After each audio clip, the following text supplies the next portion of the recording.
नमस्कार, कार्यक्रम पैरवीमा यहाँलाई स्वागत छ। म प्रेम बानिया।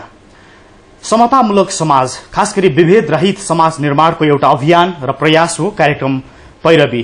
र पैरवीमा हामीले आजसम्मका अंकहरूमा देशभरबाट जति पनि नागरिकहरूले विभेद रहित समाज निर्माणका निम्ति बोलेका छन् त्यो आवाज प्रस्तुत गर्यौं र देशभरका नागरिकहरूले बेहोर्नु परेको पीड़ा पनि प्रस्तुत गरिरहेका छौं। खास गरी देशमा संविधानमा, कानूनमा अक्षरहरू जति र जस्ता लेखिए पनि व्यवहारमा त्यो परिवर्तन हुन सकेको छैन र देशलाई जस्तोसुकै घोषणा गरिए पनि त्यसले व्यावहारिक रूपमा छुवाछुत र भेदभाव रहित समाज निर्माणको प्रयासमा व्यावहारिक प्रगति र परिवर्तन दिन सकेको छैन। कार्यक्रम पैरवीमा आजसम्मका श्रृंखलाहरूमा हामीले जति पनि सामग्रीहरू प्रस्तुत गर्यौं, देशैभरका ती सामग्रीहरूले भन्थे कि समाजमा र अझ पनि देशमा, गाउँमा परिवर्तन हुन सकेको छैन र भेदभाव रहित समाज निर्माण हुन सकेको छैन। कानूनमा लेखिएको जेसुकै होस् भलै। यस्तो अवस्थाका बीच समाज परिवर्तनका निम्ति कानून अपर्याप्त भएको हो या व्यावहारिक रूपमा परिवर्तन गर्न नसकिएको हो। जातीय विभेद र कानूनको प्रभावकारी कार्यान्वयन कसरी हुन सक्छ? आजको विशेष बहसमा, विशेष पैरवीमा हामीसँग हुनुहुन्छ महान्यायाधिवक्ता युवराज संग्रौला। स्वागत छ यहाँलाई। धन्यवाद। र कार्यक्रमको सुरुमा देशको विभेद रहित समाज निर्माणका निम्ति तपाईले गर्नुभएको पछिल्लो समयमा जब यहाँ महान्यायाधिवक्ता हुनुभयो त्यसपछि गर्नुभएका प्रयासहरूका प्रति हामी आभार व्यक्त गर्छौं। धन्यवाद। र तपाईको प्रयासका विषयमा हामी सारमा लाग्छौं नै, तर सुरुमा चाहिँ तपाईले अहिले देखिराख्नु भएको र कानूनमा देखिराख्नु भएको र भोगिराख्नु भएको समाजबीच के फरक छ? हाम्रो समाज 2063 साल, त्यसपछि 2047 साल, त्यसपछि 2017 साल, 2007 सालतिर हेर्दाखेरि एउटा तीव्र परिवर्तनबाट अगाडि आएको छ। म 2016 सालमा जन्मिएको मान्छे, मैले गाउँमा ढुङ्गा र माटो बाहेक केही पनि देखेको थिएन। म आज कम्प्युटर चलाउँछु, म आज इमेलबाट कम्युनिकेसन गर्छु, म आज हातले लेख्दिनँ, कम्प्युटरले लेख्छु। यता परिवर्तन यो छ।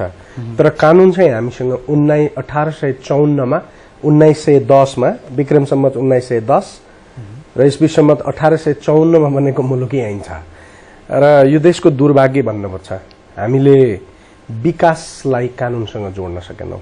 कानून त्यही रह्यो जो शताब्दीौं पहिला बनिएको थियो। विकास धेरै अगाडि गयो। म अक्सर भन्ने गर्छु, नेपाल विकास भएन भन्ने मान्छेहरू चाहिए जति भएन होला, तर नेपाल विकास भएको छ, धेरै भएको छ। धेरै स्कुल छन्, युनिभर्सिटी छन्, हामीसँग कम्प्युटर छ, हामी आधुनिकतामा दौडिरहेका छौं आज। तर त्यो आधुनिकतालाई एड्रेस गर्ने गरी जुन कानून बन्नु पर्थ्यो त्यो कानून बनेन र त्यसको पछाडिको मुख्य कुरो चाहिँ कारण चाहिँ के रह्यो भने विकासको प्लानिङ गर्ने राष्ट्रिय योजना आयोगले त्यो विकासलाई अगाडि लान, त्यसलाई भरथेक गर्ने कानूनको पनि योजनाबद्ध विकास हुनुपर्छ भन्ने सोच्न सकेन। र कानूनको विकास र न्याय प्रणालीलाई अनुत्पादनशील क्षेत्र भनेर सरकारले जहिले पनि साधारण खर्चको उसमा राखिदियो, जबकि त्यसको पछाडिको विकास चाहिँ कानून र न्यायको जग बलियो बनाएर अगाडि जानु पर्थ्यो। त्यसले अहिलेको संक्रमणलाई सहज रूपमा अगाडि लान्थ्यो। अहिलेको संक्रमण वास्तवमा संविधान बन्न नसकेर होइन, अगाडिका कानूनहरू प्रभावित भएर भएको हो। त्यसकारण व्यवहार एउटा छ, त्यो व्यवहार परिवर्तित छ। त्यो व्यवहार आज 21औं शताब्दीको दोस्रो सहशताब्दीको पहिलो दशकको छ, जबकि कानून चाहिँ हाम्रो पहिलो। यी ठोस सवालमै आउँ, जस्तो विभेद रहित समाज जहाँ समाजमा जातीय विभेद अझै पनि कायम छ व्यावहारिक रूपमा भन्ने जुन सवाल छ, यसमा पनि कानून अपर्याप्त भएको भनेर जोड्नु भएको एकदम सही कुरो हो। विभेदकारी कानून व्यापक रूपमा परिवर्तन गर्नु पर्थ्यो, त्यो हुन सकेन। विभेदको व्यवहार भत्किँदो क्रममा छ नेपालमा। त्यो अहिले रहिराखेको पहिल्यै जस्तो दर होइन, त्यो चाहिँ लड्दै घट्दै गएको। पहिलाको तुलनामा अब त्यो विभेदको जुन अवस्था हो त्यो धेरै भत्किसकेको छ। अहिलेका हाम्रो पुस्तामा कम्तीमा त्यो विभेदको अर्थ हामी देख्दैनौं। तर कानून भने चाहिँ सामाजिक अभियन्त्रण हो, सोसियल इन्जिनियरिङ भन्छौँ हामी त्यसलाई। त्यसले त्यो विभेदलाई अझ बढी भत्काएर लिएर जान सक्थ्यो। अर्थात् भन्नुपर्दाखेरि, उदाहरण दिँदाखेरि, डोजरले बाटो बनाएको भए हामी 1 वर्षमा बनाउन सक्थ्यौं, तर कोदालाले बाटो खनिरहेका छौं। त्यसकारण कानून हामी अहिले त्यसरी बनाइरहेछौँ जहाँ हामी बाटो खन्दा कोदालो र झम्पल प्रयोग गर्छौं नि, त्यो त एउटा बाटो बन्न लामो समय लाग्छ। तर हामीसँग डोजर भइदिएको भए त 1 वर्षमा बाटो बनाइसक्थ्यौं। त्यसैले हामीले कानूनलाई आमूल परिवर्तन, नयाँ कानूनहरू ल्याउनु पर्थ्यो। कानूनमा खालि परिवर्तन, संशोधन गर्ने प्रक्रियाबाट हामी अगाडि बढ्यौं। त्यसो त कस्तो छ भने सामाजिक अवस्थालाई हेर्ने हो भने जस्तो कानूनमा परिवर्तन गरेर पनि त्यो व्यवहारमा परिवर्तन नभएको पनि त छ नि, हैन? आजकै कुरा पनि गर्ने हो भने पनि यसलाई चाहिँ कसरी जस्तो व्यवहारमै परिवर्तन गर्न यहाँले भन्नुभएको डोजर छ, कानूनी इन्जिनियरिङ, सोसियल इन्जिनियरिङको कुरा गर्नुभयो, डोजर नै लगाएर कानूनको त्यो विकास गरियो भने पनि व्यवहारमा त डोजर लाग्न फेरि गाह्रो छ नि, र सांस्कृतिक कुरा पनि हो नि। सक्छ। हामीले कानूनको परिवर्तन भने कानूनको दफामा शब्द परिवर्तन भन्ने बुझ्यौं नि त। हामीले कानूनको परिवर्तन भनेको त व्यवहारको र विचारको निर्माण हो नि त। त्यसैले त्यो कानूनको निर्माण गर्दा व्यापक बहस गर्न दिएको भएदेखि, तपाईलाई एउटा उदाहरण दिउँ, 2047 साल पछाडि छोरीले पनि समान रूपमा अंश पाउनुपर्छ भन्ने नारा आयो, तर त्यो देशभरि एउटा खेतमा काम गर्दा छोरीले र दाजु र बहिनीले धान रोप्दा त्यो त्यहाँ छलफल गरे के, त्यो त लागू भयो नि त। तर जुन रूपमा यो अनटचेबिलिटी, मान्छेले अहिले पनि गलत कुरो गरिरहेको कुरा के भने अहिले पनि हामी छुवाछुत भन्ने शब्द प्रयोग गरिरहेको छौँ। यसलाई, यो त अपाथियत हो, नस्लवाद हो। यो नस्लवादलाई समाप्त गर्ने कानून बन्नु पर्थ्यो। माग्ने दलितहरूले पनि हामीमाथि छुवाछुत भएको छ भनेर छुवाछुत नगर्नुस् भनेर माग्नुभयो।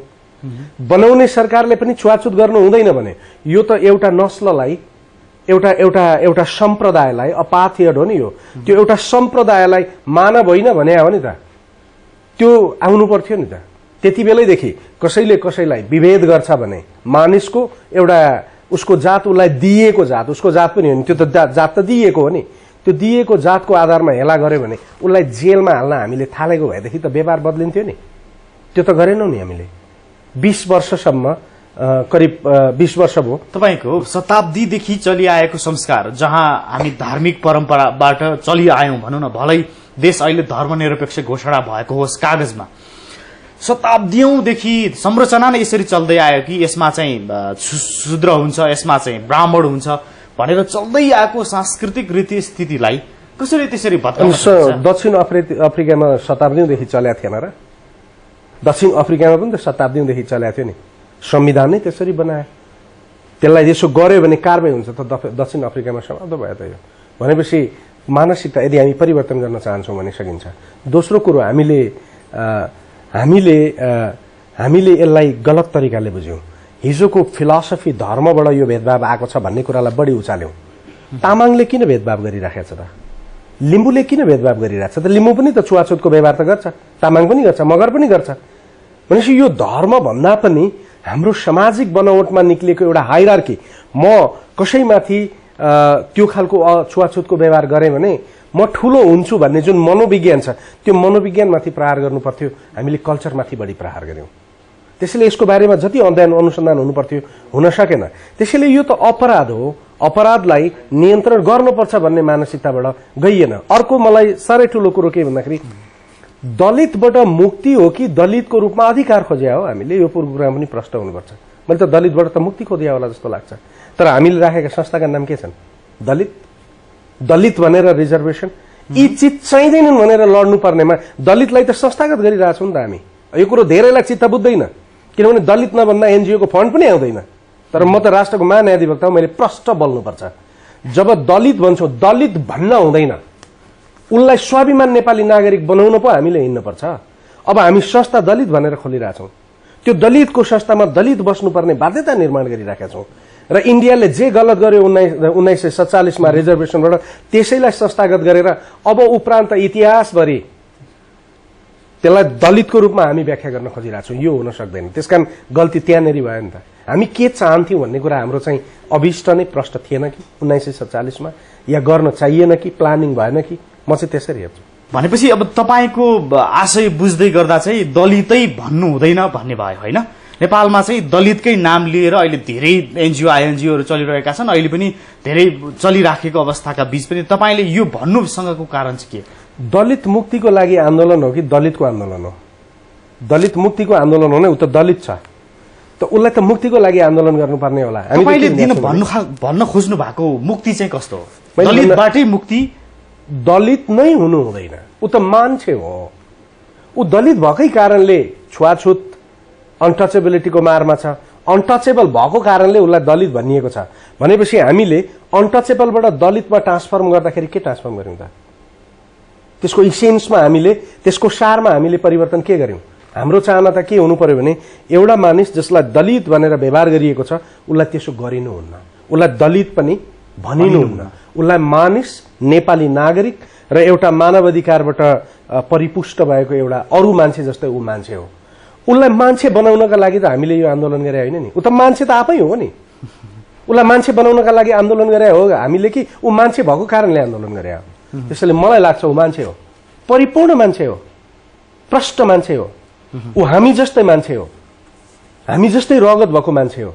त्यसकारण उसलाई त्यो मान्छेको अधिकारबाट जुन वञ्चित गरिया छ त्यो वञ्चित गर्नेहरूमाथिको कारबाहीको आन्दोलन हो कि उसलाई तिमी मान्छे बन भनेर आन्दोलन हो? आजसम्म झण्डै हामीले 1 दर्जन कार्यक्रमको श्रृङ्खला तयार गर्दै गर्दा जति पनि देशका बौद्धिक अथवा जति पनि हाम्रा अतिथिहरू हुनुहुन्थ्यो कार्यक्रममा, उहाँहरूको भनाइ बीच आज झण्डै 1 वर्षपछि यो समीक्षा गर्दा मलाई व्यक्तिगत रूपमा पनि यो लागिरहेछ कि दलित भन्ने या नभन्ने बीच नै यो देशका आम मानिसहरू बीच ठूलो विवाद छ। यसको अर्को तेस्रो शब्द खोज्नुपर्छ अथवा भन्न अर्को शब्द निर्माण गर्नुपर्छ भन्ने किसिमका मानिसहरू पनि छन् र दलितै भनिनुपर्छ, किनकि उनीहरूलाई दलित भनिएको आजदेखि होइन, 1947 को कुरा गर्नुभयो। त्यो संरचना अथवा आजसम्म आइपुग्दा सामाजिक रूपले दलित भन्नु नै उनीहरूको पहिचान हो भन्ने छ। दलित उन्मूलनको आन्दोलन हुन सक्छ, दलित शोषण विरुद्धको आन्दोलन हुन सक्छ, तर दलितका लागि आन्दोलन हुन सक्दैन। दलित बनाउनका लागि आन्दोलन, दलित घोषणा गरेर उसलाई दलितको संस्थापन गर्नका लागि आन्दोलन हुनु हुँदैन। ऊ दलित छ, त्यसकारण उसलाई दलितबाट मुक्तिका लागि आन्दोलन हुनुपर्छ। त्यसैले यो मानव अधिकारको आन्दोलन हो। त्यही कारण मैले सुरुदेखि भनेको छु यो नस्लवाद हो, अपाथियट हो।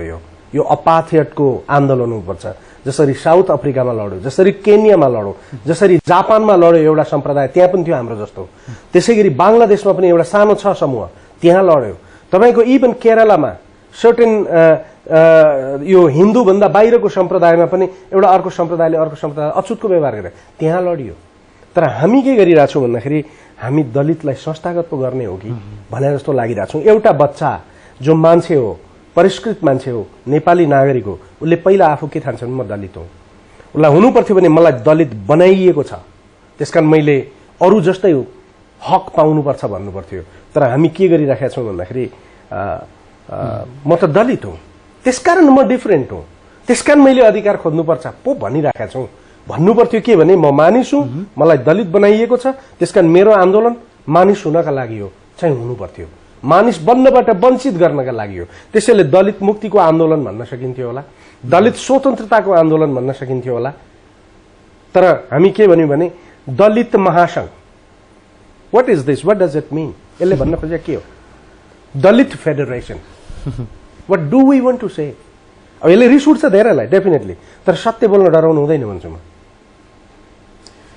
दर्शकहरू, हामीसँग हुनुहुन्छ राष्ट्रका महान्यायाधिवक्ता र हामी जहाँ कानूनको कुरा गर्छौं, जहाँ व्यवहारको कुरा गर्छौं, जहाँ परिवर्तन र विभेदको कुरा गर्छौं, एउटा नयाँ आयाम यसलाई यसरी बुझौं कि देशको त्यो ओहदामा पुगेको एकजना व्यक्तित्वले भनिरहनु भएको छ कि दलित मान्छे हो, उसलाई मान्छे बनाउने आन्दोलन होइन यो, र उसलाई दलितबाट मुक्ति दिलाउने कोसिस, जहाँनिर यो दलित शब्दसँग उहाँले अस्वीकारोक्ति जनाइराख्नु भएको छ।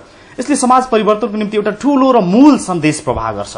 पक्कै पनि हामीले आज झण्डै कार्यक्रमको 12औं श्रृङ्खलासम्म आइपुग्दा देशका जति पनि व्यक्तित्व र जति पनि विषयमा बहस र छलफल गर्यौं, त्यसको निचोड नै सम्भवतः यही नै हो र हामी यो विषयलाई, यो बहसलाई जारी नै राखेका छौं।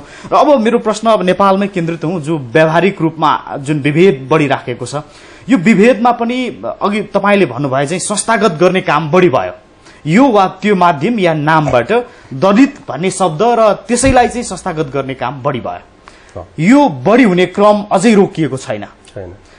यसका पछिल्तिर जुन पैसाको अथवा बजेटको जुन किसिमका कुराहरू पनि आउँछन्, जुन किसिमको लगानीहरू पनि अन्तर्राष्ट्रिय स्तरमा हुने गरेका छन्, यो पनि कतै दोषी छ कि यसलाई संस्थागत गर्नमा? होइन, डेफिनेटली छ। आन्दोलन के हुनु पर्यो? आन्दोलन के हुनु पर्यो भने जो दलित बनाइएको छ, जसलाई मान्छेको रूपमा व्यवहार गरिएको छैन, ऊ त बेनिफिसियरी हो नि, ऊ त पीडित हो नि। उसले मलाई पीडा भयो भनेर आन्दोलन गर्ने हो कि उसको पीडा गर्नेलाई राष्ट्रले सजाय गर्ने हो? जसले अछुतको व्यवहार गर्छ त्यसलाई ल्याएर जेलमा जाक्न किन सक्दैन स्टेट? क्वेसन त्यहाँनिर हो नि। आज के भन्नु परेको छ? स्टेट के भन्छ? दलितलाई बिहे गर्यो भने 1 लाख रुपियाँ दिन्छु, प्रेरित गर्ने कुरो हो यो। भनेपछि स्टेटलाई के थाहा रहेछ? कोही मान्छे, कोही केटी दलित छ, कोही केटा बाहुन छ वा अन्य जातको छ, वा कोही केटी बाहुन छ वा अन्य जातको छ, केटा दलित छ, बिहे गर्दैनन् है यिनीहरू भन्ने त थाहा रहेछ नि त सरकारलाई। अनि ऊ के गर्दो रहेछ? बिहे गर्यो भने 1 लाख दिन्छु भन्दो रहेछ। प्रश्न के हो भने कुनै केटाले कुनै केटीलाई मन पराउँछ, उनीहरूको सहमति छ, हामी बिहे गर्छौँ भनेर राज्यमा आउने ठाउँ कहाँ दिएको छ सरकारले? त्यो दिनु पर्थ्यो होला नि, त्यो होला नि मुक्ति भने त। र कसैले त्यहाँ दलित कारवाही गर्नु, त्यसलाई लगेर जेलमा हाल्न किन सकेन स्टेटले? अनि त्यो सरकारलाई जेलमा हाल्नका लागि, प्रेसर दिनका लागि चाहिँ सहयोग हुनु पर्थ्यो होला, त्यसका इन्स्टिट्युसन बनाउनका लागि सहयोग। मलाई एउटा देखाइदिनुहोस् न, म यहाँ तपाईँहरूको यो टेलिभिजनबाट भन्छु, यो देशको कुनै पनि कुनामा कुनै एउटा केटा, कुनै एउटा केटी दलित र अर्को जातको भएको कारणले तपाईँलाई बिहे गर्न रोके, तपाईँलाई हस्तक्षेप गरे, मलाई सूचना गर्नुहोस्, म बगावत गर्छु, म कारवाही गर्छु। गरेन स्टेटले भने म राजीनामा दिन्छु, यसको विरुद्धमा बोल्न म तयार छु। तर यो महाधिवक्ताले गर्नुपर्ने कुरा हो कि स्टेटको त्यही इन्स्टिट्युसन हुनु पर्थ्यो। आज म उहाँहरूको आवाज बोलिरहेको छु, किनभने उहाँहरूलाई एउटा हामी जस्तो त्यो ठाउँमा पुगेका मान्छेहरूले, मान्छे बनेका एउटा मान्छेको रूपमा बाँच्न हक पाएका मान्छेहरूले मान्छे हुन सङ्घर्ष गरिराखेको छ, त्यसकारण उनीहरूलाई आवाज मिलाउनुपर्छ भन्ने चाहिँ एउटा भनाइ हो। तर कहाँ छ स्टेटसँग त्यो इन्स्टिट्युसन? स्टेटले ती मान्छेलाई प्रोटेक्सन दिने इन्स्टिट्युसन के क्रिएट गर्यो? र इभन दलितको मोमेन्टले पनि त्यो इन्स्टिट्युसन क्रिएट गर्न चाहिँ के आन्दोलन गर्यो भन्ने बारेमा अब यो मलाई उहाँहरूले आरोपित गरिस् भन्नु होला, तर म जान्छु जिल्लामा। अहिले तपाईँलाई एउटा दिउँ, यो 3 महिनादेखि मैले निर्देशिका जारी गरेका छु, रेडियोबाट बोलेको छु, टेलिभिजनबाट बोलेको छु, मलाई कहीँबाट पनि सूचना आउँदैन। मलाई त्यो कुरो भन्न आउँदैनन् मान्छेहरू, या त सूचना सुन्दैन मान्छेले, या भन्ने उनीहरूलाई मौका भन्न पुग्ने ठाउँै छैन। हेर्नुहोस्, तर जसले मलाई बतायो मैले कारवाही गरेको छु, र मैले टेलिभिजन र रेडियो हेरेर कारवाही गरेको छु। हेर्नुहोस्, रेडियोमा सुने त्यहाँ त्यस्तो भएको छ, तुरुन्तै फोन गरेँ, त्यो ठाउँ पत्ता लगाएर गएर गर भनेर मैले मान्छेलाई कारवाही गरेको छु। रेडियो टेलिभिजन अलिकति स्पेसिफिक यहाँको कुरा रोकेँ, जस्तो दलित र गैर दलित बीचको विवाहमा सरकारले जुन 1 लाख रुपियाँ दिने भनेको छ, र व्यवहार त अहिले पनि त्यो धेरै भइराखेको छ, र कतिपय त त्यो 1 लाख रुपियाँको लागि पनि बिहा भएको पनि पाइएको छ। यहाँले यसको विरोध गर्नुभएको? विरोध होइन, विरोध भन्दा त्यो इन्सेन्टिभ हुन सक्छ, तर त्यो गलत हो भन्नुभएको होइन। इन्सेन्टिभ हुनको लागि त पहिला उनीहरूलाई त्यो गर्न पाउने, उनीहरूलाई सुरक्षा दिने संयन्त्र हुनु पर्यो नि त। जस्तो पहिला चाहिँ उनीहरूले आफ्नो खुसले उनीहरू विवाहबारी गर्नका लागि सहमत बनेर आउँछन् भने तिमीहरूले गर्यौ, राम्रो गर्यौ, ल ठिक छ, तिमीहरूलाई अगाडि बढ्नको लागि राज्यको तर्फबाट यो पनि दिन्छु, यो पनि भनेर दिनु ठिक हो। र स्टेटले चाहिँ के गर्यो? म तिमीलाई यो दिन्छु भन्नु र यो पनि दिन्छु भन्नु त फरक हो नि। म तपाईँलाई सर्ट पनि दिन्छु भन्नु र म तपाईँलाई सर्ट र पेन्ट पनि दिन्छु भन्ने कुरो त फरक हो नि। त्यसकारण यो अत्यन्त सूक्ष्म, यसको बारेमा प्लानिङ कहाँ भयो स्टेटमा? मेरो क्वेसन थियो, यसको बारेमा योजना कहाँ भयो? योजना त बनेन। अब जस्तो मलाई लाग्छ के भन्दाखेरि, जहाँ दलितहरू पीडित छन्, मानिसको रूपमा व्यवहार गरिएको छैन, उनीहरूको जनसङ्ख्या व्यापक छ, त्यो ठाउँमा उनीहरूको उत्थानको लागि राज्यले उनीहरूको संरक्षणको लागि, उनीहरूको प्रोटेक्सनको लागि त्यहाँ त एउटा बकाइदा इन्स्टिट्युसन क्रिएट गर्नुपर्थ्यो होला नि। उनीहरूले पढ्न जान पाएन भने मैले त्यहाँ पढ्न पाइनँ भनेर भन्ने ठाउँ, इमिडिएट एक्सन गर्ने ठाउँ चाहिन्थ्यो होला नि। त्यो त बनेन नि। अब भन्यो के भन्दाखेरि, रेडियोबाट बिहे गर्यो भने चाहिँ 1 लाख दिन्छु। ए बाबा, पानी खान पाएको छैन, तल धारामा पानी लिन पाएको छैन, कहाँ बिहेमा 1 लाखको कुरो? राज्यले के भन्नु पर्थ्यो भन्दाखेरि, राज्यले यसो भने अब बढी सहयोग हुन्थ्यो। कुनै मानिसले एउटा दलितलाई दलित ठानेर अछुट ठानेर आफ्नो धारामा आउन दिएन पानी खान भने त्यो जत्रो सुकै र जोसुकै होस् त्यसलाई ल्याएर म जेलमा हाल्छु भन्ने चाहिँ घोषणा गरे भएदेखि रियल्ली अथवा त्यसलाई चाहिँ 1 लाख रुपियाँ जरिवाना गर्छ, त्यसलाई चाहिँ 1 लाख रुपियाँ जरिवाना गरेर त्यो पानी लिन आएकोलाई चाहिँ दिएको भएदेखि चाहिँ न्याय हुन्थ्यो के। त्यो त छैन। अब विवाह गर्न चाहिँ फेरि विवाह गर्ने भन्ने कुरो चाहिँ के भने दलितकै पनि विवाह गर भन्न मिल्दैन, अर्को पनि त्यो स्वेच्छाले गर्ने कुरा हो के, त्यो चाहिँ स्वेच्छाले गर्ने कुरा हो। ल त गर भनेर त्यो भनेर भन्ने कुरो पनि होइन। अहिले अलि पछि आएर हेर्दा त्यो निर्णय चाहिँ अलि असाध्यै हास्यास्पद जस्तो लाग्छ है। त्यो बडा राम्रो इन्सेन्टिभ र एउटा सोसियल सेक्युरिटी हुन सक्थ्यो। तल दलितहरू विरुद्ध हुने अपराधलाई रोक्ने संयन्त्र बनाइदिएको भएदेखि त्यो संयन्त्र चाहिँ बनेन। यो मात्रै दिँदा के भयो भन्दाखेरि मान्छेको भावनालाई किन्न खोज्या जस्तो भयो कि। अब नेपालको न्यायिक क्षेत्रमा आउँ अलिकति फर्केर। तपाईँ महान्यायाधिवक्ता भइसकेपछि भएका केही प्रशंसा योग्य कामहरू पनि आम दर्शकबाट आम जनताबाट प्रतिक्रियाहरू आइरहेका छन्। हामीले यो कार्यक्रम सञ्चालनका क्रममा पनि झण्डै 1 वर्ष यता 12 श्रृङ्खलाका बीचमा पनि धेरै मानिसहरूले तपाईँको प्रशंसा यो वा त्यो माध्यमबाट पनि गरेका छन्। तपाईँको कार्यकालमा भएका उल्लेख्य कामहरू दर्शक मार्फत सम्झाए। अब त्यस्तो उल्लेख्य काम भनेर नीतिगत व्यापक परिवर्तनको काम मैले गर्न सकेका छैन, किनभने त्यो ठाउँमा पनि छैन कि। फेरि मेरो काम त घटना घटेपछि त्यसलाई कारवाही गर्ने सम्ममा मात्रै छ। 81 वटा मुद्दाहरूमा महान्यायाधिवक्ताबाट टिप्पणी भएको कुरा पनि उठेको छ हैन। त्यस्तै गरी पीडित महिला र बालबालिकाको संरक्षण अनि त्यसपछि अरू विषयहरूमा पनि हकित संरक्षणका विषयमा यहाँले जुन भनौँ न आफ्नो भूमिका निभाइराख्नु भएको छ, यो चाहिँ के जस्तो यही व्यवस्थाभित्र बसेर इमान्दार र मानिसप्रतिको न्याय गर्नु मेरो कर्तव्य हो भन्ने ठान्यो भने के गर्न सकिँदो रहेछ भन्दाखेरि जस्तो लेटेस्ट मैले अस्ति विराटनगरमा एकजना हेडमास्टरले उसकै स्कुलको एउटा 13 वर्षको केटीलाई पटक पटक बलात्कार गरेर यौन शोषण गरिराखेको रहेछ। मैले त्यो पत्रिकामा पढेँ, तुरुन्तै सरकारी वकिललाई त्यहाँ फोन गरेँ, यस्तो भइरहेछ, इमिडिएट पक्रिनुहोस्। हेडमास्टर हो भन्ने खालको कुरो थियो त्यहाँ। हेडमास्टर भए त ठुलो कुरो होइन, युनिभर्सिटीको भाइस चान्सलर हो भने पनि पक्रेर ल्याउनुहोस्। म अर्थक जान्दिनँ, 2 घण्टाभित्र त्यो चाहिँ पुलिसको कस्टडीमा आउनुहोस्। 2 घण्टाभित्रमा उसलाई ल्याइयो। अस्ति त्योभन्दा ठ्याक्कै 1 दिन अगाडिको मैले गरेको म यो किन भन्दैछु भने यस्ता घटना मलाई जानकारी गराउन् भनेर पनि म यो भन्दैछु। त्योभन्दा अगाडि उदयपुरमा एकजना दलित महिला बिहानै उठेर आफ्नो कुनै कामतिर जाँदै थिइन्। एकजना अर्को कुनै जातको मैले ठ्याक्कै बिर्सेँ, गाई दुहुँदै रहेछन्। भोलिपल्ट गाईले दुध दिएन। भोलिपल्ट के भने भन्दाखेरि हिजो बिहानै त्यो यताबाट गएकी थिए, राति बिरालो भएर आएर त्यो बक्सिरहेछ, त्यसकारण यो दलित हो, यसलाई चाहिँ कारवाही गर्नुपर्छ भनेर भटाभट कुटे। गाउँभरिका मान्छे भेला भएर कुटे, पत्रिकामा आयो। त्यहाँको सरकारी वकिललाई भने यो कुरो थाहा छ कि छैन? थाहा छैन। के हेरेर बसेका छौ त तिमी? शब्द यही हो मेरो। अहिले 2 घण्टाभित्र मान्छे पक्रिएर कतिजनाले कुट्या छ त्यो सबै मान्छे ल्याएन भने तिमीलाई म कारवाही गर्छु भनेपछि सबै ल्याए। प्रहरीले जाहेरी दरखास्त दर्ता गर्दैन भन्ने कुरो गलत हो के, गर्छ गर्न परेपछि। त्योभन्दा अगाडि त्यो गाला कुइएको केस थियो नि, पन्युले डामेर त्यो त्यसको मान्छेलाई पनि ल्याएर हालियो। त्योभन्दा अगाडि ताप्लेजुङमा त्यस्तै घटना घट्यो, त्यो आफ्नै आफन्तले गरेका थिए, तिनीलाई पनि ल्याएर हालियो। एउटा अलिकति चर्चित केस बन्यो यो कञ्चनपुरमा। एकजना जैसी परिवारकी केटीसँग एकजना विश्वकर्मा केटाको लभ भयो, बिहे गरे।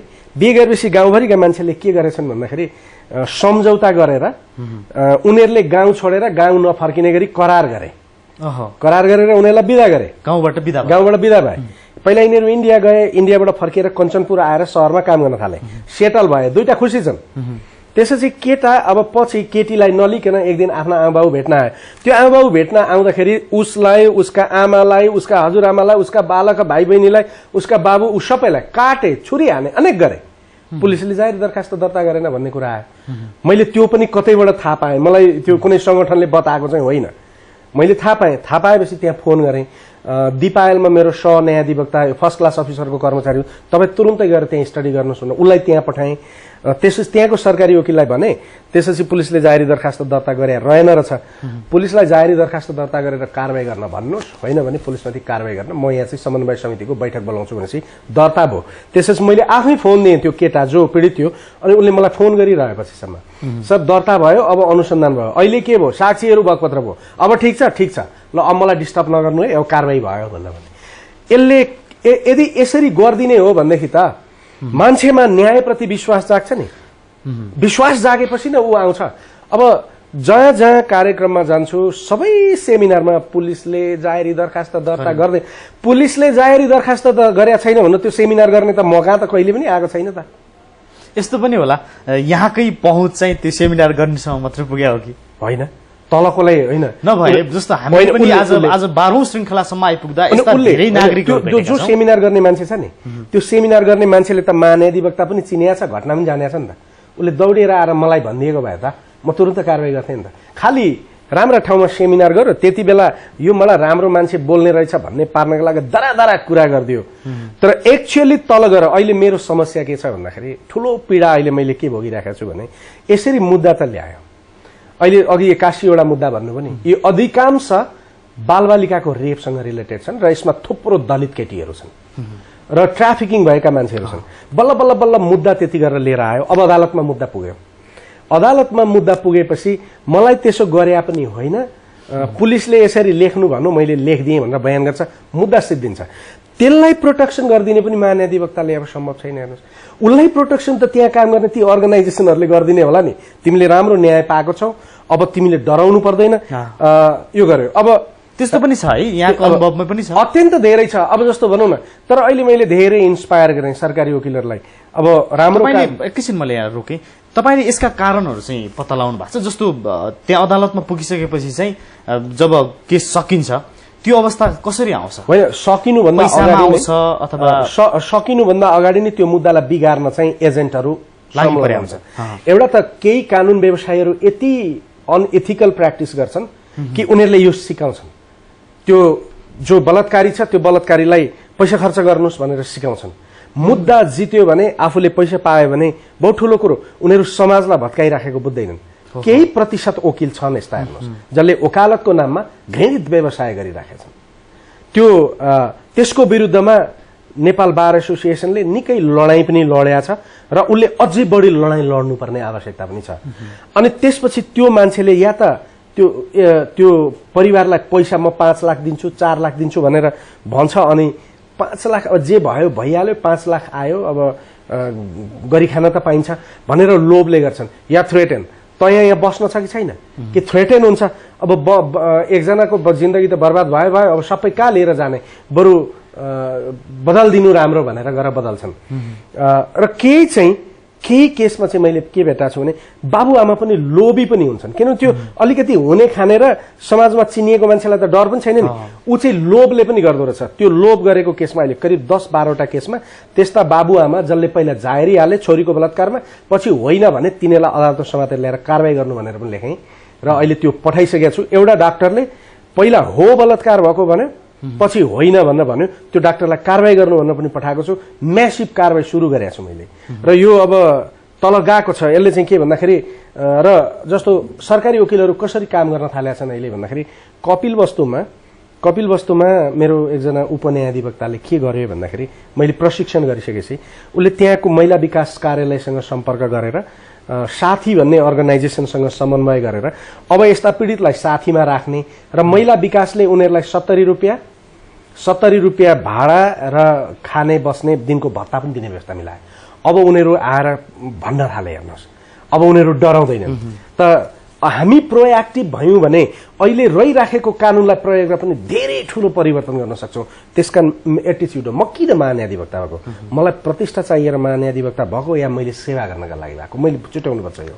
अनि मैले भन्ने गरेको छु, बाबा म त प्रोफेसर हुँ, प्रोफेसर भने महान्यायाधिवक्ता भन्दा धेरै माथिको हो, मेरो मान बढ्या छैन। म अमेरिकामा पनि प्रोफेसर हुन्छु, म महाधिवक्ता त हुन्न नि अमेरिकामा त। अनि मेरो जुन डेजिग्नेसन हो, मैले जे प्राप्त गरेको छु त्यो त अलरेडी धेरै ठुलो छ। मैले सिकेका कुरा लिएर यो जो पीडित छ त्यसलाई सहयोग गर्नुपर्छ, त्यसैले म बिहानदेखि बेलुकासम्म म त्यो जनताको लागि काम गरिरहेको छु। त यही कुरो पुलिसले गरिदिने हो भने, यही कुरो सिडिओले गरिदिने हो भने, यही कुरो एलडिओले गरिदिने हो भने, यही कुरो प्रहरीको चौकीको मान्छेले गरिदिने हो भने कानुनलाई दोष लगाइरहनु पर्दैन। जतिसुकै राम्रो काम बनाऊ, मान्छे बेइमान भयो भने त हुँदैन क्या। मान्छे अटेरी भयो वा मान्छे निष्क्रिय भयो भने केही पनि हुँदैन। त्यसैले प्रश्न कानुन पर्याप्त छ कि छैन भन्ने भन्दा पनि कानुन पर्याप्त छैन, सुधार्नुपर्छ, आर्काइक ल छ। तर त्यही कानुनलाई आधुनिक ढङ्गबाट प्रयोग गरेर पनि त हामी गर्न सक्छौँ। अनि मैले उदाहरण दिँदा भन्ने गरेको छु, ए बाबा साडी छ, 5 मिटरको साडी छ, अब आधुनिक बन्न मन लाग्यो, त्यो साडी मात्रै लगाउने भने आधा भागमा मात्रै लगाइयो। त्यो राम्रो बुट्टे साडीलाई टेलरकोमा गएर कुर्ता सुरुवाल बनाइयो भने त, कुर्ता सुरुवाल बनाएर लाइयो भने त माथि पनि पुग्यो। भने त्यही हो नि त कपडा त, त्यसलाई कसरी प्रयोग गर्ने भन्ने कुरा चाहिँ मेजर हो नि, मुख्य थियो। अघि यहाँले जोड्नु भएको सन्दर्भमा चाहिँ प्रहरीले किटानी जाहेरी लिनै मान्दैन भन्ने प्रसङ्ग थियो। त्यसमा मैले अलिकति त्यो प्रसङ्गमा चाहिँ लिन्छ भन्ने यहाँको तर्क थियो। यो अलिकति म केही उदाहरणहरू दिन चाहन्छु। जस्तो केही अगाडि हामीले सुदूरपश्चिमका कतिपय घटनाहरूमा प्रहरीले किटानी जाहेरी लिन नमानेको प्रसङ्ग पनि उद्धृत गरेका छौँ। सँगसँगै केही अगाडिका हामीले प्रोग्रामहरूमा चाहिँ के पनि पाएका छौँ भने तिनलाई चाहिँ राजनैतिक संरक्षण, जसले विभेद रहित समाज निर्माणका निम्ति जुन प्रयास गर्ने हुन्छ अथवा जो पीडित हुन्छ अथवा पीडक हुन्छ, ती सबैतिर चाहिँ राजनीतिक चलखेल र पीडकले चाहिँ सधैँ जहीँ पनि राजनीतिक संरक्षण पाउने एकातिर, अर्को ल अदालतले दोषी नै ठहराइदियो भने पनि अधिकतम गर्ने भने 500-400 रुपियाँसम्म जरिवाना गर्ने अनि मुक्ति दिने खालको चलन चाहिँ हामीले आजसम्म आइपुग्दा यो कार्यक्रमहरूमा यो अनुभूति सँगालेका छौँ। यो कानुन फितलो भएर कतै व्यावहारिक पक्षमा परिवर्तन नआउन सकेको हो कि के होला? म एउटा कुरा यहाँलाई जानकारी गरौँ, मलाई आजसम्म कुनै नेताले यसो गर्नु पर्यो भनेर भन्ने आँट गरेको छैन। त्यसैले नेताले भन्छ भन्दैन भन्ने कुरो इम्पोर्टेन्ट हुँदैन, नेताले भनेको गर्छ गर्दैन भन्ने कुरो इम्पोर्टेन्ट हो क्या। पीडितको तर्फबाट मान्छेहरू म कहाँ आएका छन्, यसलाई पीडा भयो सर भनेर म कहाँ आछन्, तर यो मान्छेलाई चाहिँ छोडिदिनु पर्यो भनेर चाहिँ मलाई भन्ने आँट गरेको छैन। र कुनै नेताले भन्यो भने त्यो भनेको 2 घण्टाभित्र नेतालाई पनि कारवाही गर्छु ल, यति हिम्मत हुनु पर्यो नि त। स्टेटको ट्याक्स खाएर जागिर भएको एउटा पुलिस डिएसपीले नेताले यो भन्यो त्यसकारण जाहेरी लिन भन्छ भने नेता गलत हो कि पुलिस गलत हो? यो हो चेन्ज भने, त्यहाँनिरबाट जानुपर्छ। र अहिले यता 3 महिनामा हामीले नेपालगञ्ज, पोखरा, त्यसपछि जनकपुर र काठमाडौँमा 4वटा ठुल्ठुला सम्मेलनहरू गर्यौं। र त्यो सम्मेलनमा हामीले सबै ठाउँमा प्रहरीहरू बोलायौं, प्रहरीका वरिष्ठ अधिकारीहरूलाई बोलायौं र हामीले स्पष्ट निर्देशन के दिएको छ भने जाहेरी दरखास्त कोही लिएर आउँछ भने दर्ता गर्नुहोस्। जाहेरी दरखास्त दिने अधिकार उसको हो, तर जाहेरी दरखास्त दिएपछि तुरुन्तै मान्छे पक्डिहाल्नुपर्छ, थुनामा हालिहाल्नुपर्छ भन्ने होइन। अनुसन्धान गर्नुहोस्। 20 जना मान्छेको नाम दिएको छ, तपाईले अनुसन्धान गर्दा 10 जनाको संलग्नता छैन भने 10 जनालाई मुद्दा नचलाउनुहोस्, त्यो तपाईको अधिकार हो। तपाईले 10 जना मात्रै संलग्न छन् भनेर प्रमाणसहित ल्याउने हो नि त, तपाईले त्यो गर्नुहोस्। तर जाहेरी दरखास्त दर्ता नगरेर म जाहेरी दरखास्त लिन्न भन्यो भने त्यो त नागरिकको राइट हो। अहिले जाहेरी दरखास्त दर्ता भएका छन्। कुनै ठाउँमा जाहेरी दरखास्त दर्ता गर्न कुनै पुलिसले आनाकानी गर्यो भने प्रहरी महानिरीक्षक यो बारेमा स्पष्ट हुनुहुन्छ। उहाँहरूको पुरै सबै ठूलो संयन्त्र हेडक्वार्टर भित्र हामी बसेर छलफल गरेका छौं र हामीले सल्लाह गरेका छौं र उहाँहरूले 5 बुँदे एउटा निर्देशन जारी गर्नु भएको छ कि मान्छेले जाहेरी दरखास्त पर्दाखेरि लिने, मान्छेलाई पक्राउ गरेर म्यादमा अदालतमा लानुभन्दा अगाडि सरकारी वकिल समक्ष पुर्याउने, टर्चर नगर्ने, गरेको ठाउँमा कारबाही हुन्छ भन्ने जस्तो 5 बुँदे र हामीले सरकारी वकिललाई पनि गरेका छौं। त्यो ठ्याक्कै त्यसको करेस्पोन्डिङ हामीले गरेका छौं र 33 बुँदे हामीले जुन निर्देशिका जारी गरेका छौं त्यो निर्देशिका प्रहरीले अहिले विभिन्न ठाउँमा कार्यक्रम गर्दै बताइराखेको छ र काठमाडौँ भ्याली भित्र पनि हामीले अस्ति संयुक्त कार्यक्रम गर्यौं, संयुक्त ट्रेनिङ गर्यौं। प्रहरी र सरकारी वकिललाई। र हामीले एकदम स्पष्ट भनेको छौँ कुनै प्रहरीले भर्खरै यहाँले भन्नुभयो जस्तो 5 बुँदे अथवा अरू बुँदाहरू त जनतामा पुगेका छैनन् नि हैन। होइन, हामीले के भन्दाखेरि त्यसलाई सूचनाको रूपमा लाँदैछौँ, हामी प्रमोसनल एक्टिभिटिज पनि गर्दैछौँ। र मैले वास्तवमा नभ्याएर अहिले मुद्दा छ साथीहरूलाई पठाएको छु, यद्यपि यो सूचना जाओस् भनेर म यसरी कुदिरहेको छु क्या कम्युनिकेसनमा। मेरो पनि स्वार्थ छ, आज आएँ मैले धेरै कुरो भन्न पाएँ, त त्यसकारण त्यो पनि गरिराखेका छौँ। अब प्रहरीले जाहेरी दरखास्त दर्ता गरेन भने त्यो जनताको राइट होइन, त्यो महाधिवक्ताको प्रतिष्ठाको कुरो हुन्छ र यो ठुलो इस्यु हुन्छ, दर्ता गर्नुपर्छ। र उहाँहरूलाई म आह्वान गर्छु, अनुरोध गर्छु कि जाहेरी दरखास्त दर्ता गर्नुहोस्, अनुसन्धान गर्नुहोस्।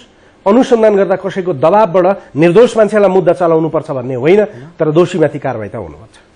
नेपालमा एउटा त्यस्तो कुनै निकायको परिकल्पना पनि गर्नुभएको छ कि छैन कि जस्तो न्याय नपाएका यस्ता नागरिकहरू हुन्छ नि, जसको होइन राजनीतिक पहुँच पनि हुँदैन, आर्थिक पहुँच पनि हुँदैन, सामाजिक कुनै हैसियत पनि हुँदैन, एकदम सामान्य औसत नेपाली, तिनीहरूले जाहेरी गर्ने अथवा तिनीहरूले आफूलाई परेको अन्यायलाई भन्न सक्ने कुनै एउटा त्यस्तो निकायको परिकल्पना आवश्यक छ। सायद त्यसैका लागि यो मन्त्री परिषदले पहिला सतर्कता केन्द्र बनायो, राष्ट्रिय सतर्कता केन्द्र बनायो। त्यसले यस्ता उजुरीहरू लिएर हेर्न सक्छ, तर त्यो केन्द्र कहाँ छ, त्यसले के गर्छ भन्ने कुरा मान्छेलाई जानकारी भएन। टु सम एक्सटेन्ट अख्तियार पनि हो, अख्तियार अनुसन्धान दुरुपयोग अनुसन्धान आयोग, त्यो काठमाडौँमा लोकेट गरिदियो, त्यसले सर्किटको रूपमा एउटा घुम्ते टिमहरू मात्रै घुमाइदिए पनि त्यसबाट हुन्थ्यो। अब सायद महान्याधिवक्ताले पनि यस्ता कुराहरू आफ्ना जिल्ला सरकारी वकिल कार्यालयहरूमा मानिसले उजुरी हाल्छन् भने उजुरी हाल्ने ठाउँ सायद हामीले पनि दिनुपर्छ र हामीले ती कलेक्सन गरेर कुनै न्यायाधीशले फटाई गरेछ भने न्याय परिषदमा पठाइदिने, अनि पुलिसले गरेछ भने पुलिसमा पठाइदिने, र सायद जुडिसियरीले पनि आफ्नो कुनै निकायबाट त्यस्तो कार्यहरू भएको छ भने मान्छेलाई जानकारी दिने स्रोत जुडिसियरले पनि दिनुपर्छ। र सतर्कता केन्द्र भन्ने जुन मन्त्री परिषद मातहतमा छ त्यसलाई वास्तवमा बडा सक्रिय र त्यसलाई व्यवस्थित निकायको रूपमा विकास गर्नुपर्छ जस्तो लाग्छ। प्रसङ्ग यता मुलुकी ऐन र हालै पारित जातीय भेदभाव तथा छुवाछुत कसुर सजाय ऐन छ, यसमा आउँ। यसले चाहिँ विभेदलाई दण्डनीय बनाएको छ हालै पारित भएकोमा, तर मौजुदा कानूनको कार्यान्वयन नहुनुका पछाडि यसका मुख्य कुराहरू के होला? यो बारेमा बडा इन्ट्रेस्टिङ कुरो छ क्या। मलाई लाग्यो के भन्दाखेरि म जस्तो महान्याधिवक्ता भएको बेला उजुरी आएर अनुसन्धान गर्न पाइरहेको छैन। यो कहाँ ग्याप छ? अब यो अनुसन्धान गर्नु पर्यो, स्पेस चाहिँ छ, स्पेस कहीँ छ। आइदर मानिसहरू बाहिर भन्छन् आफै जाँदैनन्, उनीहरू डराएका छन्, या मानिसहरूमा या अहिले पनि त्यसलाई टोलरेट गर्ने क्षमता जस्ताको तस्तै छ, या साँच्चीकै मानिसहरूले जनताले भने जस्तो पुलिस टोटल्ली कोअपरेट गर्दैन, या जनताले भने जस्तो सबै देशको ब्युरोक्रेसी टोटल्ली करप्टै भइसकेको छ। के हो यो? अब हामीले यो मौका त पाएको छैन। हामी भनिराखेका छौँ यो पटक पटक आयो भने अनुसन्धान हुन्छ, जाहेरी दरखास्त लाग्छ, सरकारी वकिलले अनुसन्धान गर्छ, सरकारी वकिलले फटाइ गर्यो भने कारबाही हुन्छ। यो सारा कुरा त भनिराखिएको छ नि त, तर आएको स्थिति छैन। तर म फेरि पनि आशावादी के छु भने यो ऐन आएको छ, अहिले नेपालको यो जुन यत्रो परिवर्तनमा 1954 को जंगबहादुरको मुलुकी ऐन छ, अब यसलाई विस्थापित नगरेसम्म प्रक्रिया पनि अगाडि बढ्दैन। त्यसकारण राज्यले अलिकति पहल चाहिँ गरेको छ। जस्तो अहिले सरकारले 1 महिना अगाडि यो फौजदारी कार्यविधि संहिता या यो सजाय सम्बन्धी ऐन र अपराध संहिता लग्यो। त्यसलाई अब हामी देशभरि छलफल गरिरहेछौँ, त्यसमा सुधार खोजिरहेछौँ जनताहरूबाट। यसलाई अझ राम्रो कसरी बनाउन सकिन्छ पार्लियामेन्टमा त्यो पास गरेर ल्याउन अहिले हामी एउटा व्यापक रूपमा त्यसमा लागेका छौँ। यदि यी ऐनहरू आए भने अहिलेको जुन कानुनको अभावले मानिसहरूमा एउटा कानुन यो नेपालमा न्यायका नौसिन भन्ने उखान छ नि, यसले समाप्त गर्छ। एउटा नयाँ कानुनको फ्रेमवर्क बन्छ। परिवर्तित अवस्थामा नयाँ संविधानको सन्दर्भमा नेपालीहरूको यत्रो आन्दोलन पछाडि आएको एउटा नयाँ सोचलाई समेट्ने गरी ती ऐनहरू, त्यो नयाँ संहिताहरू आएपछि हामी नयाँ फौजदारी न्यायको प्रणालीमा जान्छौँ। त्यसै गरी अब हिजो अस्तिको दिन मात्रै हाम्रो सरकारी वकिलहरूको नियमावली यो मन्त्री परिषदको विधेयक कमिटीबाट पारित भएको छ। त्यसमा हामीले एउटा बुँदा चाहिँ स्पष्ट के राखेका छौँ भने कुनै सरकारी निकायले उसले गर्नुपर्ने कार्य गर्दाखेरि कागज नदिएर, सरकारी वकिललाई सहयोग नगरेर, अनुसन्धान गलत गरेर जनतालाई वा देशलाई क्षति पुर्याउने खालको कुरा गर्यो भने हामी अब त्यसलाई कारबाही गर्न त्यो निकायलाई निर्देशन र समन्वय गरेर कारबाहीको लागि लेख्न सक्ने गरी त्यो प्रावधान आएको छ। अब हामी लेख्छौँ। हामी कार्यक्रमको अलिकति निष्कर्षतिर पनि छौँ। अब म केही ठोस प्रश्नहरू राख्छु। जस्तो नेपालमा जातीय विभेद अथवा छुवाछुत रहित समाज निर्माणका निम्ति गरिने प्रयासहरू कानुनी रूपमा पर्याप्त छैनन् एकातिर हो? अहिले छैनन्। व्यावहारिक रूपमा त त्यो छँदै छैन, मतलब छँदै छैन नभनौँ, धेरै ठाउँमा प्रयास भएको छ, तर हाम्रो परिवर्तनको जुन दौड छ त्यो दौड अनुसार त्यो आउन सकेको छैन।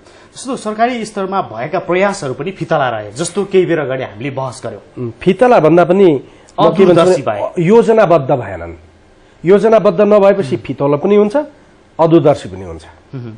र त्यस सँगसँगै यहाँ स्वीकार्नुहुन्छ कि जस्तो नेपालमा हरेक कुरामा राजनीति मिसिएको छ र यहाँ पनि यो मामिलामा पनि कतिपय घटनाहरूमा पीडकले चाहिँ एकदमै राजनीतिक संरक्षण पाइराखेको छ।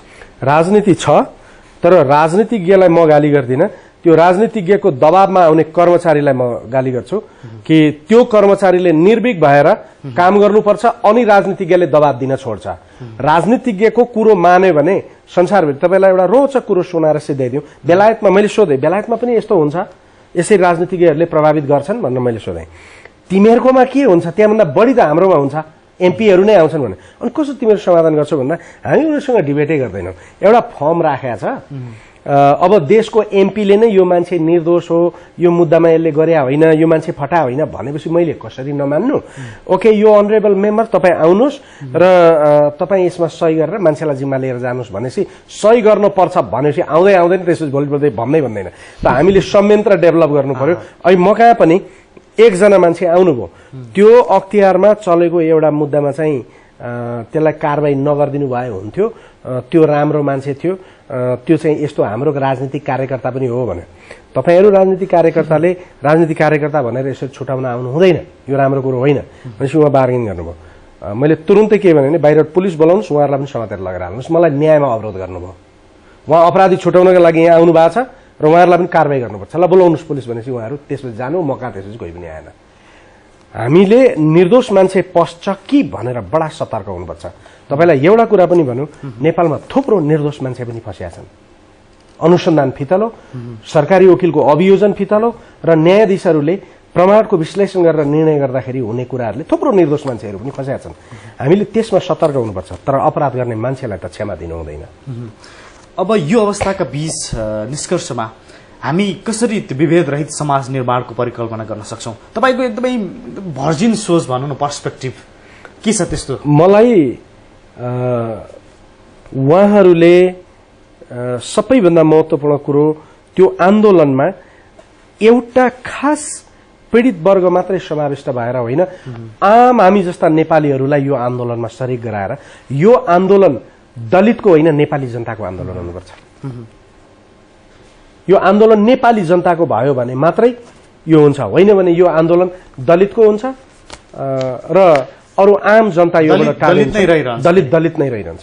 त्यसैले यो मेरो पनि जिम्मेवारी हो भनेर हरेक सचेत मान्छेले बुझ्नुपर्छ र त्यो पीडा भोगिराखेका मान्छेहरू जो आन्दोलित छन् उनीहरूले हामीहरू जस्ता थुप्रो त्यो पीडा नभोगेका तर उहाँहरूको पीडा महसुस गर्न सक्ने मान्छेहरूलाई आन्दोलनमा सँगसँगै लिएर जानुपर्छ। कानुनको प्रभावकारी कार्यान्वयनका लागि के गर्नुपर्छ? कानुनका कार्यान्वयनको लागि मैले अघि भने पहिलो कुरो त यो नयाँ अहिलेको जुन हामीले प्रस्तावित गरेर ऐनहरू ल्याउँ, सबैले त्यसमा बल गरेर ल्याउँ।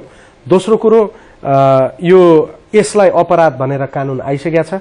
अब प्रहरीले पनि यो सामाजिक अपराधलाई विशेष तरिकाले हेर्नको लागि एउटा अलग युनिट बनाएर अनुसन्धान गर्ने र महान्यायाधिवक्ताले पनि सरकारी वकिल कार्यालयले पनि यस्ता सामाजिक अपराधहरूको अनुसन्धान र अभियोजन गर्नको लागि विशेष प्रशिक्षणहरू गर्ने र समन्वयबाट एउटा निडर भएर अगाडि जाने वातावरण निर्माण गर्नुपर्छ। मैले त थालेको छु र यसै विषयमा देशैभर रहेका सरकारी वकिलहरूलाई कार्यालयहरूमा तपाईँले दिने निर्देशन के? म उहाँहरूलाई के भनेको छु भने कसैले कसैलाई बोक्सी भनेर आरोपित गर्यो, कुटपिट गर्यो, कसैले दलित भनेर अपहेलित गर्यो, उसलाई कुनै ठाउँमा आउन जान मात्रै होइन अपहेलित गर्यो, कुनै टिचरले गरोस् कुनै राजनीतिज्ञले गरोस्, त्यो कुरो थाहा पाउने बित्तिकै उहाँहरू आफैले पुलिसलाई फोन गरेर यो एक्सनमा तपाईँहरू जानुहोस्, तपाईँहरूले यो तरिकाले जानुभयो भने मात्रै तपाईँहरू सोसियल इन्जिनियर हो, तपाईँको कार्य सम्पादन यस्तै कुराहरूबाट गर्छु।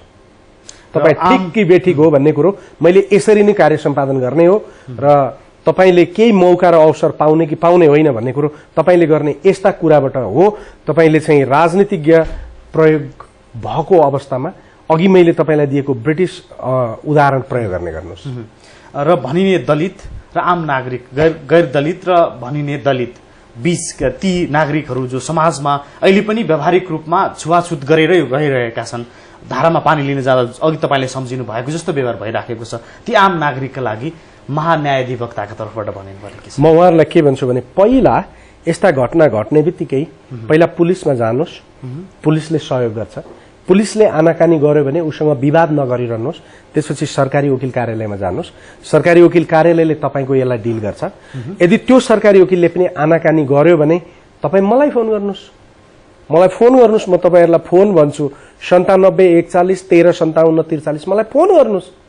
म जाहेरी दरखास्त गर्न गए। एउटा महान्यायाधिवक्ता न्यायका लागि जनताको हो, यो जनताको, यो महान्यायाधिवक्ता भने जनताको वकिल हो, राष्ट्रको डिफेन्ड गर्छ जनताका लागि। नम्बर दिदै हुनुहुन्छ, म दिएछु, मलाई भन्नुस् फेरि भनिदिनुस्। 97 41 13 57 43 मा फोन गरेर फोन गर्नुस्। जाहेरी दरखास्त लिएन भने पहिला मलाई फोन नगर्नुस्। जाहेरी दरखास्त नलिने बित्तिकै सजिलोको लागि मैले धेरै काम गर्नुपर्छ, दुःख नदिनुस्। पहिला पुलिस कहाँ जानुस्, जाहेरी दरखास्त दिनुस्। त्यहाँ गरेन भने सरकारी वकिल कार्यालयमा जानुस्, उसले गराउँछ सिद्धिको, मैले धेरै काम गर्नुपर्छ, मलाई डिस्टर्ब नगर्नुस्। त्यसले पनि गरेन भने त्यसपछि मलाई फोन गर्नुस्, अनि बाँकी त्यसपछि म के गर्नुपर्छ म त्यसपछि गर्छु। दर्शकहरू, हामीसँग देशका महान्यायाधिवक्ता युवराज सङ्ग्रौला र हामीले गरेको यो बहसमा जहाँ न्यायिक समाज, जहाँ समान समाज र सबैले न्याय समान पाउने समाजको परिकल्पना र त्यसका निम्ति कार्यान्वयनका निम्ति उहाँको प्रतिबद्धता, यो आजको पैरवीमा र यो महत्त्वपूर्ण समय, महत्त्वपूर्ण जनताका प्रति महत्त्वपूर्ण भनाइ राखेर हामीलाई जुन मलाई लाग्छ पैरवीको आजको यो अन्तिम श्रृङ्खलामा जुन समय दिनुभयो यसको लागि यहाँलाई धेरै धेरै धन्यवाद। मेरो तर्फबाट पनि धन्यवाद। मलाई मेरा आफ्ना कुरा राख्न पाएँ, जनताले धेरै कुरो थाहा पाए, त्यसको लागि तपाईँहरूलाई धेरै धन्यवाद दिन्छु। धन्यवाद यहाँलाई। र यससँगै दर्शकहरू, समाजलाई एउटा समान रूपले अथवा समान आँखाले, समान दृष्टिले हेर्ने परिवर्तन अथवा व्यवहारमा त्यो परिवर्तन ल्याउनको निम्ति गरिएको प्रयास, जहाँ भेदभाव रहित समाजको कल्पना, जहाँ समतामूलक समाजको कल्पना र जहाँ छुवाछुत रहित र जातीय विभेद नभएको समाजको कल्पना, यो बहस, यो अभियान र यो पैरवीको श्रृङ्खला आजलाई यति नै र हामीलाई पनि बिदा दिनुहोस्। नमस्ते।